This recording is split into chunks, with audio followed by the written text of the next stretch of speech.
നമസ്കാരം, പ്രവാസി മലയാളിയിലേക്ക് ഏവർക്കും സ്വാഗതം. ശ്രീലങ്കയുടെ മുൻ യുദ്ധകാല പ്രതിരോധ സെക്രട്ടറി ഗോതബയ രാജപക്ഷെ ശ്രീലങ്കയുടെ അടുത്ത പ്രസിഡന്റായി തിരഞ്ഞെടുക്കപ്പെട്ടു എന്ന വാർത്തയാണ് പുറത്തുവരുന്നത്. വാർത്തയിലേക്ക്.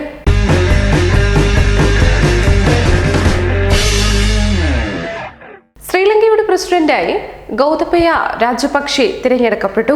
മുൻ പ്രസിഡന്റ് മഹീന്ദ്ര രാജപക്ഷെയുടെ സഹോദരനും മുൻ പ്രതിരോധ സെക്രട്ടറിയും കൂടിയായ ഗോതബയെ 48.2% വോട്ടുകൾ നേടിയാണ് തെരഞ്ഞെടുപ്പിൽ വിജയിച്ചത് എന്നാണ് പുറത്തുവരുന്ന റിപ്പോർട്ടുകൾ സൂചിപ്പിക്കുന്നത്.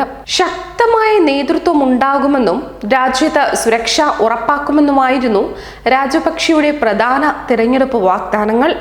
ജനങ്ങളുടെ വിധി ബഹുമാനത്തോടെ അംഗീകരിക്കുന്നുവെന്നും പ്രസിഡന്റായി തിരഞ്ഞെടുക്കപ്പെട്ട രാജപക്ഷെയെ അഭിനന്ദിക്കുന്നുവെന്നും എതിർ സ്ഥാനാർത്ഥി പ്രേമദാസ പ്രസ്താവനയിൽ പറയുകയുണ്ടായി. പ്രാദേശിക സമയം 4 മണിയോടെ മാത്രമേ പ്രസിഡന്റ് തിരഞ്ഞെടുപ്പിന്റെ ഫലം ഔദ്യോഗികമായി പുറത്തുവരൂ.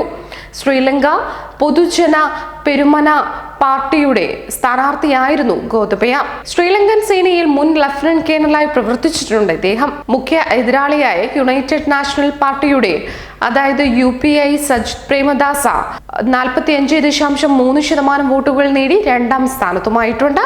ഇടതുപക്ഷ പാർട്ടിയുടെ സ്ഥാനാർത്ഥിയായ അണുര കുമാര 3ാം സ്ഥാനത്താണുള്ളത്. അന്തിമവിധി ഔദ്യോഗികമായി പ്രഖ്യാപിച്ചിട്ടില്ലാത്തതിനാൽ വോട്ട് ശതമാനത്തിൽ നേരിയ വ്യത്യാസമുണ്ടാകാൻ സാധ്യതയുണ്ട്.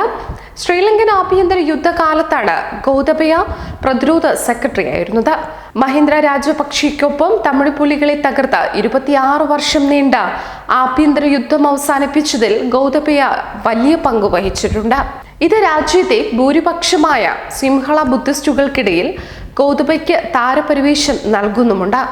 അധികാരത്തിലെത്തിയാൽ ഭീകരവാദത്തിനെതിരെ പൊരുതുമെന്നും ആഭ്യന്തര സുരക്ഷ ഏറ്റവും പ്രാധാന്യമുള്ള വിഷയമാക്കുമെന്നും ഗോതബയ ഇതിനോടകം പ്രഖ്യാപിച്ചിട്ടുണ്ട്.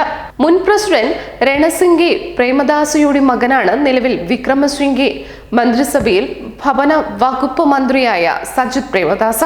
ഗോതബയയുടെ വരവ് ഭീതിയോടെ കാണുന്നതിനാൽ തന്നെ ന്യൂനപക്ഷങ്ങളുടെ പിന്തുണ സജിത്തിനായിരുന്നു.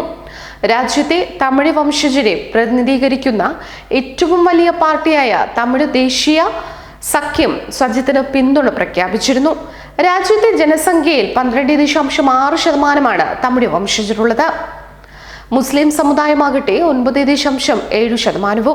അതേസമയം ഈസ്റ്റർ ദിനത്തിൽ നടന്ന ഭീകര ആക്രമണം തടയാൻ സജിത് പ്രേമദാസയുടെ സർക്കാരിന് കഴിഞ്ഞിട്ടില്ല എന്നതായിരുന്നു ഗോതബയയുടെ പ്രധാന പ്രചാരണ ആയുധവും. ശനിയാഴ്ചയായിരുന്നു വോട്ടെടുപ്പ് നടന്നത്. എന്തായാലും ഗോതബയയുടെ വിജയം ആശങ്കയോടെയാണ് ഇന്ത്യ കാണുന്നത്. മഹീന്ദ്ര രാജപക്ഷെയ്ക്കും ഗോതബയ്ക്കും ചൈനയോടുള്ള ചായ്വ് തന്നെയാണ് ഇതിന് പ്രധാന കാരണം. മഹീന്ദ്ര രാജപക്ഷെ പ്രസിഡന്റ് ആയിരുന്നപ്പോൾ ഇന്ത്യയുടെ അറിവില്ലാതെ ചൈനയുടെ 2 മുങ്ങിക്കപ്പലുകളെ ശ്രീലങ്കൻ തുറമുഖത്ത് വിന്യസിക്കാൻ അദ്ദേഹം അനുമതി നൽകിയിരുന്നു. ശ്രീലങ്കൻ തുറമുഖങ്ങളുടെയും റോഡുകളുടെയും നിർമ്മാണത്തിനും ചൈന വായ്പ അനുവദിച്ച് കടക്കെണിയിൽ കുരുക്കുകയും ഹംടോട്ട തുറമുഖം പാട്ടത്തിനെടുക്കുകയും ചെയ്തിരുന്നു. ശ്രീലങ്കയുടെ വടക്കുകിഴക്കൻ ഭാഗത്തുള്ള തമിഴ് വംശീയ ന്യൂനപക്ഷത്തെക്കുറിച്ചാണ് മറ്റൊരു ആശങ്ക. അധികാരത്തിലെത്തിയാൽ UN മനുഷ്യാവകാശ സംഘടനയുമായി ഒപ്പിട്ട കരാറിന് വിരുദ്ധമായി ആഭ്യന്തര യുദ്ധകാലത്തെ മനുഷ്യാവകാശ ലംഘനങ്ങളെക്കുറിച്ച് അന്വേഷണം നടത്തില്ല എന്ന് ഗോതബയ പ്രഖ്യാപിച്ചിട്ടുമുണ്ട്.